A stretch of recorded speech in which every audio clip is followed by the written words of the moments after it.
ધિક્કાર છે એવા લોકો પર જે પોતાને સનાતની કહે છે પરંતુ દર વર્ષે 1 એપ્રિલે એપ્રિલ ફૂલના નામે પોતાના જ મહાન વારસાની મજાક ઉડાવે છે। બહુ જ જોરદાર ફેક્ટ છે। આ વિડિયો છેલ્લે સુધી સ્કીપ નહીં થવો જોઈએ।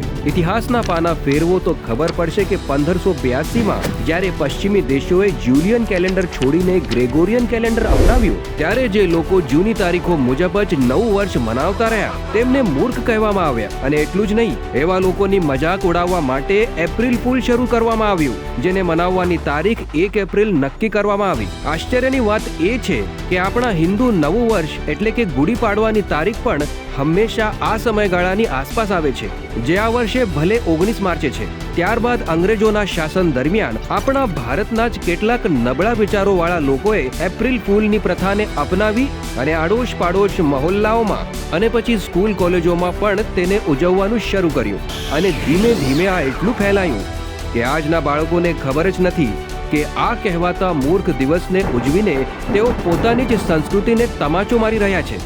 અને શું તમને ખબર છે કે લાખો વર્ષ પહેલા ગુડી પાડવાના દિવસે જ ભગવાન શ્રીરામે બાલીના અત્યાચારથી લોકોને મુક્ત કર્યા હતા। આ વિજયની ખુશીમાં લોકોએ ઘરે ઘરે વિજય ધ્વજ ઊભો કરીને ઉત્સવ મનાવ્યો અને ત્યારથી આ પર્વ ગુડી પડવા તરીકે પ્રખ્યાત થયું। અને હજી એક વાત, ઈસવીસન પૂર્વ 57માં સમ્રાટ વિક્રમાદિત્યએ શકોને પરાજિત કરીને ભારતીય સંસ્કૃતિની પુનઃસ્થાપના કરી। ત્યારથી વિક્રમ સંવતની શરૂઆત થઈ અને આ વર્ષે વિક્રમ સંવત 2083નો પ્રારંભ 19 માર્ચથી જ છે। છેલ્લો ફેક્ટ, ગુડી પાડવો વર્ષના 350 શુભ મુહૂર્તોમાંનો એક માનવામાં આવે છે।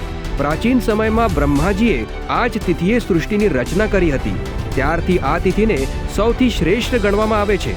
આથી આ દિવસે કોઈ પણ શુભ કાર્ય માટે અલગથી મુહૂર્ત જોવાની જરૂર નથી, આખો દિવસ જ શુભ માનવામાં આવે છે। તો મૂર્ખ બનવાનું છોડો, જાગૃત સનાતની બનો। કોઈ પણ સંકોચ વિના આ વિડીયોને એટલો શેર કરો કે 1 એપ્રિલ આવવા પહેલા જ પશ્ચિમી સંસ્કૃતિના ગુલામોના હોશ ઠેકાણે આવી જાય અને દરેક ઘરના દરવાજા પર મૂર્ખતા નહીં પણ સનાતનના ગૌરવની ગુડી લહેરાય। આ વિડીયો નથી, તમારા સૂતેલા સ્વાભિમાનની લલકાર છે। જય હિન્દ।